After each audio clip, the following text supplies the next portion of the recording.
So to kick it off, Christian, I'd like to ask you, this webinar is very timely because logistics has been silently running in the background for so long, getting goods from point A to point B, but we've seen recently it's been all over the news. So why do you think that is? Why is logistics in the headlines now, now more than ever before? Thank you, Carolyn, and thank you both to you and Salah for the invitation to join. Yeah, in the olden days before COVID, when we all went to a cocktail party, then it was always the lawyers and all the other people who were popular. Nobody ever like, oh, let me talk to him, he's in supply chain, but that changed. And you can say when most people go to the supermarket, they think about what food to buy and how to cook it. Historically, most people don't really, let's say, consider how much logistics is really involved in having fresh fruits and vegetables and other products from around the globe in even the smallest supermarket in every single corner of Europe.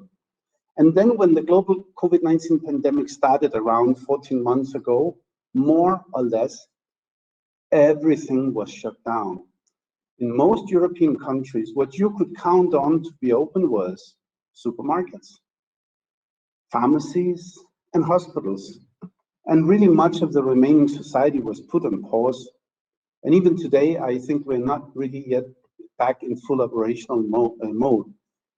And then quite a bit of the money consumers normally would spend on vacations or restaurants and much more was simply redirected to e-commerce. I know I did my part to support that.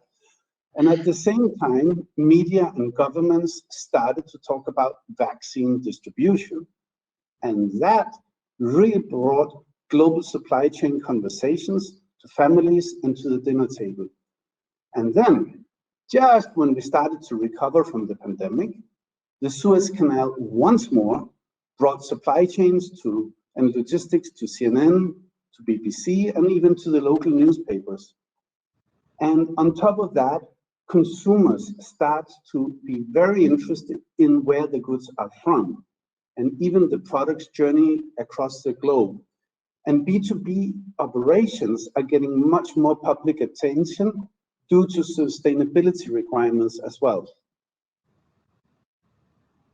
Yeah, I fully agree. Consumers now are so attached to where their products come from and expect that traceability when it comes to their food and beverages, but also when it comes to their health and safety in terms of things like medical products. So really critical today more than ever before. Salah, what's your perspective and how does it feel to be in the spotlight as a logistics expert?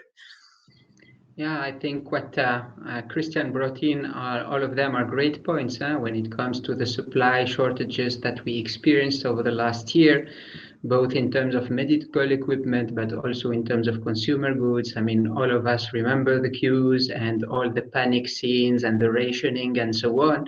I think it marked and left a mark on people and a permanent one. So people start to understand what does it mean to be a first-line responder and what does it mean really to be in that logistics world.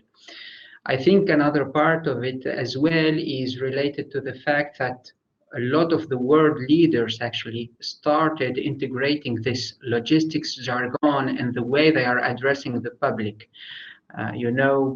Just a few weeks before, there was this speech from Joe Biden, who was characterizing the vaccine campaign or the vaccination campaign as being one of the greatest logistical achievements his country, the United States, has ever seen.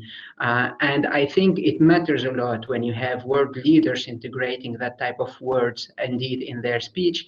And certainly the logistics is in the front line, not just for the circumstance of the pandemic, but it's going to have a lasting effect on people's mind.